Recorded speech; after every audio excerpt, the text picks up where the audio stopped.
स्वागत है आप सभी का। आज हम पढ़ने वाले हैं बायोसाइकोलॉजी का चैप्टर 1। तो लास्ट वीडियो में हमने जो है पार्ट 1 कवर किया था। इसमें जो सेकंड पार्ट जो रह गए हैं वो कवर करेंगे। ओके, तो आज हम पढ़ेंगे major division of biopsychology. Biopsychology को समझने के लिए हम major areas 6 major areas explore करेंगे। ठीक है, ये हर एक एरिया अलग अलग एस्पेक्ट्स को कवर करता है, जैसे ब्रेन की फंक्शनिंग, ड्रग्स का इम्पैक्ट, कॉग्निशन और इवोल्यूशन। एक एक करके डीपली समझते हैं। ओके, फर्स्ट है हमारा फिजियोलॉजिकल साइकोलॉजी। ये एरिया ब्रेन और नर्वस सिस्टम के डायरेक्ट मैनिपुलेशन के जरिए बिहेवियर को समझने की कोशिश करता है। ठीक है, इसमें ब्रेन का सर्जरी या इलेक्ट्रिकल स्टिमुलेशन करके ये स्टडी किया जाता है कि किसी स्पेसिफिक रीजन का बिहेवियर पर क्या इम्पैक्ट होता है। ठीक है, मोस्टली ये एनिमल्स पर रिसर्च होती है क्योंकि ह्यूमन ब्रेन को डायरेक्टली मैनिपुलेट करना अनएथिकल होता है। फॉर एग्जांपल, हिप्पोकैम्पस ब्रेन का एक पार्ट है जो मेमोरी और लर्निंग के लिए इम्पॉर्टेंट होता है। तो इसको सर्जिकली रिमूव करके देखा जाता है कि रैट की मेमोरी और लर्निंग एबिलिटी पर क्या असर पड़ता है। देन इसका जो रिजल्ट होता है वो, अगर हिप्पोकैम्पस रिमूव कर दिया जाए तो लर्निंग और मेमोरी ड्रास्टिकली रिड्यूस हो जाती है, कम हो जाती है। ठीक है, इसके जो एडवांटेजेस है हमारे, पहला है हमारा कंट्रोल्ड एक्सपेरिमेंट की वजह से एक्यूरेट कंक्लूजन मिलती है। ठीक है, मेंटल इलनेस का ट्रीटमेंट डेवलप करने में हेल्प मिलती है। बट इसमें जो लिमिटेशंस हैं वो ये है कि ह्यूमंस की जो कॉम्प्लेक्स थॉट और इमोशंस होते हैं उनको एक्सप्लेन करना काफ़ी मुश्किल होता है। ह्यूमन और एनिमल्स के ब्रेन अलग अलग होते हैं, तो फाइंडिंग डायरेक्टली अप्लाई नहीं की जा सकती। ठीक है, देन सेकंड है हमारा साइको फार्माकोलॉजी। इस डिवीजन में ड्रग्स और केमिकल्स का ब्रेन और बिहेवियर पे क्या इफेक्ट होता है, इसकी स्टडी की जाती है। ठीक है, इसमें जो है ये रिसर्च ह्यूमन और एनिमल्स दोनों पे होती है और इसका जो एम होता है इफेक्टिव मेडिकेशंस डेवलप करना है जो मेंटल इलनेस ट्रीट कर सकते हैं। ठीक है, फॉर एग्जांपल अल्जाइमर्स पेशेंट्स की मेमोरी इंप्रूव करने के लिए ड्रग्स टेस्ट करना जो एक न्यूरोट्रांसमीटर का लेवल बढ़ाते हैं। इसके जो एडवांटेजेस है ये है कॉस्ट इफेक्टिव ट्रीटमेंट डेवलप करना पॉसिबल होता है। ठीक है, ड्रग्स के थ्रू न्यूरोलॉजिकल और साइकोलॉजिकल डिसऑर्डर्स का भी सोल्यूशन मिल पाता है। एंड इसके जो लिमिटेशंस हैं वो ये है कि पहला तो हमें साइड इफेक्ट देखने को मिलता है कि हर ड्रग के साथ रिस्क होते हैं, जैसे ड्रोजीनेस या ऑर्गन डैमेज का। सेकंड, एडिक्शन का रिस्क होता है, जैसे कि ओपियोइड्स के केस में। ओके, थर्ड है हमारा न्यूरो साइकोलॉजी। इस फील्ड में ब्रेन डैमेज और उसके साइकोलॉजिकल इफेक्ट्स की स्टडी की जाती है। ठीक है, इसमें मोस्टली ह्यूमन सब्जेक्ट का यूज होता है। ठीक है, एंड ब्रेन की जो आउटर लेयर है उस पर ज़्यादा फोकस किया जाता है क्योंकि ये हायर कोग्निटिव फंक्शंस के लिए रिस्पॉन्सिबल होती है। फॉर एग्जाम्पल, स्ट्रोक के बाद एक पेशेंट का बिहेवियर और मेमोरी एसेस करना। ठीक है, इसका जो एडवांटेजेस हैं वो ये है कि कोग्निटिव स्ट्रेंथ्स और वीकनेस को ऑब्जेक्टिवली आइडेंटिफाई करते हैं, रियल लाइफ प्रॉब्लम सॉल्व करने के लिए रिलायबल मेथडोलॉजी। ठीक है, इसकी जो लिमिटेशंस है कि ब्रेन डैमेज के हर केस में जो फाइंडिंग होती है वो यूनिक होती है, तो जनरलाइज्ड कंक्लूजन डिफिकल्ट होती है। Number 4, cognitive neuroscience. इस फील्ड का फोकस ह्यूमन कोग्निशन, जैसे कि thinking, memory and problem solving और ब्रेन के बीच के कनेक्शन समझने पर है। ठीक है, इसमें नॉन इन्वेजिव इमेज टेक्निक्स का यूज होता है, जैसे एफएमआरआई और ईईजी, जो ब्रेन के एक्टिव रीजन्स डिटेक्ट करते हैं। ठीक है, मोस्टली ह्यूमंस पे रिसर्च होती है। फॉर एग्जांपल, ब्रेन इमेजिंग से मॉनिटर करते हैं कि एक मेमोरी टास्क परफॉर्म करते वक्त ब्रेन का कौन सा रीजन ज़्यादा एक्टिव है। इसके जो एडवांटेजेस है ये है कि ब्रेन के जो फंक्शंस हैं उनको बिना डैमेज किए समझना पॉसिबल होता है। देन सेकंड जो है, मेमोरी और डिसीजन मेकिंग जैसे प्रोसेसेस का न्यूरल बेसिस समझने में मदद मिलती है। इसकी जो लिमिटेशंस है वो ये है कि इमेजिंग टेक्निक्स एक्सपेंसिव होती हैं, ब्रेन को डायरेक्टली मैनिपुलेट करना पॉसिबल नहीं होता। Then number 5, comparative psychology. ये फील्ड इवोल्यूशन और जेनेटिक्स के पर्सपेक्टिव से ह्यूमन और एनिमल बिहेवियर का कंपैरिजन करती है। ठीक है, इसमें नेचुरल सेटिंग या लैब्स में अलग स्पेसीज का बिहेवियर स्टडी किया जाता है। इसका एम होता है इवोल्यूशनरी पैटर्न्स और एडेप्शंस को समझना। फॉर एग्जांपल बर्ड्स जो अपना फूड हाइड करती हैं, उनका हिप्पोकैम्पस बड़ा होता है क्योंकि उन्हें अपनी स्पेशल मेमोरी यूज़ करनी होती है। ठीक है, इसके जो एडवांटेजेस हैं वो ये हैं, पहला एवोल्यूशनरी साइकोलॉजी का फाउंडेशन बनाता है ये। देन सेकंड, एंशिएंट और मॉडर्न स्पेसीज के बीच के डिफरेंस और सिमिलैरिटीज को एक्सप्लोर करते हैं। ठीक है, इसकी जो लिमिटेशंस है वो ये है, पहला ह्यूमन और एनिमल बिहेवियर के बीच की फाइंडिंग डायरेक्टली मैच नहीं होते। जिस सेकंड है, लैब की कंडीशंस रियल लाइफ बिहेवियर को मिमिक नहीं करते। Number 6, psychophysiology. ये फील्ड फिजिकल और मेंटल प्रोसेसेस के कनेक्शन को स्टडी करते हैं। इसमें टूल्स जैसे डब्ल्यूजी ब्रेन एक्टिविटी मेजर करने के लिए मसल टेंशन मॉनिटर्स और आई ट्रैकिंग डिवाइसेस यूज किए जाते हैं। ठीक है, फॉर एग्जांपल स्ट्रेसफुल सिचुएशंस में हार्ट रेट और ब्रेन के अराउसल्स लेवल का स्टडी करना। ठीक है, इसके जो एडवांटेजेस है वो ये है, पहला फिजिकल और न्यूरल मैकेनिज्म को डायरेक्टली मेजर करते हैं। सेकंड, रिजल्ट रिलायबल और रिपीटेबल होते हैं। लिमिटेशंस, पहला जो है इसका, स्ट्रेस और इंडिविजुअल डिफरेंसेस इग्नोर हो सकते हैं। ठीक है, सेकंड जो है हमारा, हर सब्जेक्ट का रिस्पॉन्स अलग होता है जो फाइंडिंग को कॉम्प्लेक्स बनाता है। ठीक है, नेक्स्ट टॉपिक आता है हमारा नेचर ऑफ बायोसाइकोलॉजी।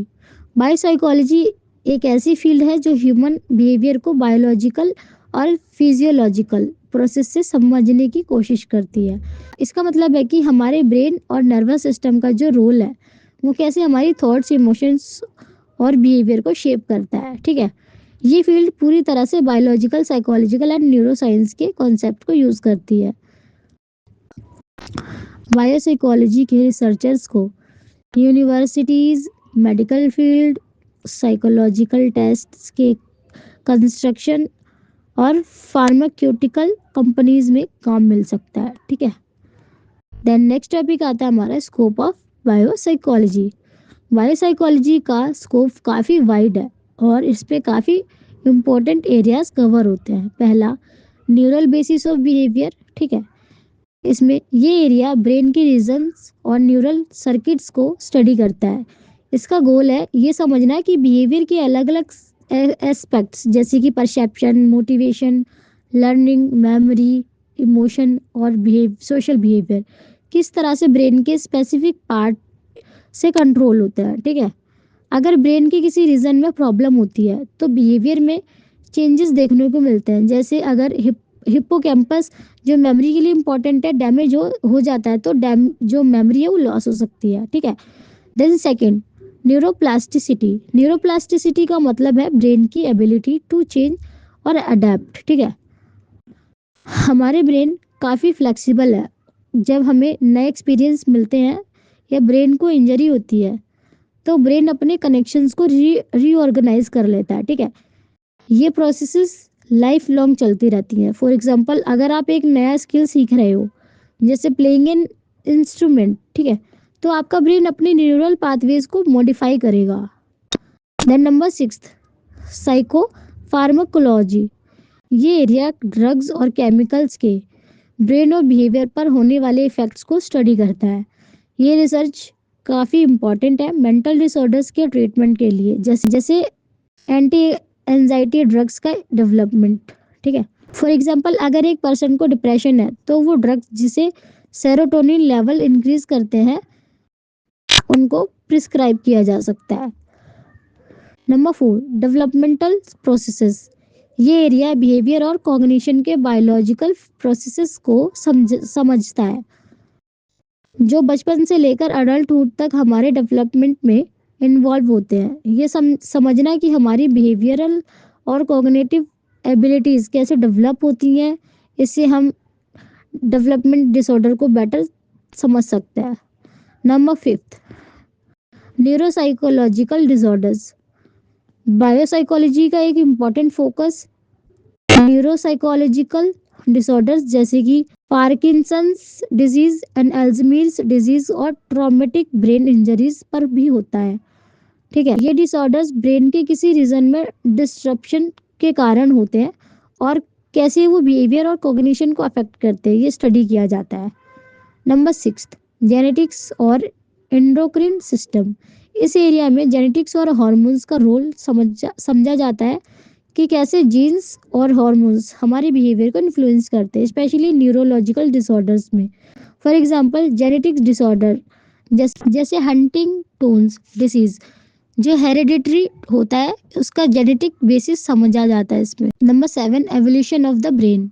ये एरिया ब्रेन के एवोल्यूशन को समझता है, यानी कि ब्रेन कैसे इवॉल्व हो गया है और डिफरेंट ब्रेन स्ट्रक्चर को कैसे डेवलप होने का प्रोसेसेस। फॉर एग्जांपल ह्यूमन और एप्स के ब्रेन में कुछ सिमिलैरिटीज होती हैं जो इवोल्यूशन की प्रोसेस को समझने में मदद करती हैं। ओके, देन नेक्स्ट टॉपिक है हमारा एप्लीकेशंस ऑफ बायोसाइकोलॉजी। बायोसाइकोलॉजी की एप्लीकेशंस काफ़ी वास्ट है और ये रियल लाइफ प्रॉब्लम सॉल्व करने में मदद करते हैं। पहला, मेंटल इलनेस के biological causes. Biopsychology mental illness जैसे डिप्रेशन, एंजाइटी, सिजोफ्रेनिया के बायोलॉजिकल कॉजेज को समझने में मदद करता है। इसके थ्रू हम बेटर ट्रीटमेंट डेवलप कर सकते हैं। Second, drugs and addiction. Drugs के इफेक्ट और ड्रग एडिक्शन का ट्रीटमेंट समझना भी बायोसाइकोलॉजी का पार्ट है। ये रिसर्च काफ़ी हेल्पफुल होती है एंटी एडिक्शन ट्रीटमेंट्स को डेवलप करने में। देन नंबर 3, न्यूरोलॉजिकल डिसऑर्डर्स जैसे कि पार्किंसंस डिसीज, अल्जाइमर्स और स्ट्रोक। ये डिजीज ब्रेन के सर्टेन रीजन्स को अफेक्ट करती है। बायोसाइकोलॉजी इन डिसऑर्डर्स को समझने में मदद करती है और इफेक्टिव ट्रीटमेंट डेवलप करती है। नंबर 4, लर्निंग और मेमोरी डिसऑर्डर्स। अगर किसी को लर्निंग डिसेबिलिटी है या मेमोरी प्रॉब्लम है तो बायोसाइकोलॉजी की मदद से हम ये समझ सकते हैं कि कौन से ब्रेन एरिया रिस्पॉन्सिबल है और उसके लिए स्ट्रेटजीज डेवलप कर सकते हैं। नंबर 5, परफॉर्मेंस इन्हेंसमेंट इन एथलीट्स। एथलीट्स का परफॉर्मेंस भी ब्रेन और बॉडी के कनेक्शन पे डिपेंड करता है। ब्रेन एंड फिजिकल परफॉर्मेंस के बीच के रिलेशन को समझना एथलीट की मेंटल ट्रेनिंग और ऑप्टिमाइज करने में मदद करता है। Number 6, understanding criminal behaviour. Biopsychology के थ्रू हम ये समझ सकते हैं कि ब्रेन के डायसफंक्शंस का रोल क्रिमिनल बिहेवियर में क्यों हो सकता है। ठीक है। Number 7, brain imaging in autism and language issues. Brain imaging techniques जैसे एमआरआई और fMRI autism other development disorder को समझने में काफ़ी हेल्पफुल होते हैं। नेक्स्ट टॉपिक है हमारा research ethics in biopsychology. Biopsychology में रिसर्च एथिक्स बहुत ज़रूरी होती हैं। हमारी रिसर्च को एथिकल स्टैंडर्ड्स के अकॉर्डिंग कंडक्ट करना चाहिए ताकि ह्यूमंस या एनिमल्स किसी भी तरह का हार्म ना हो। ठीक है।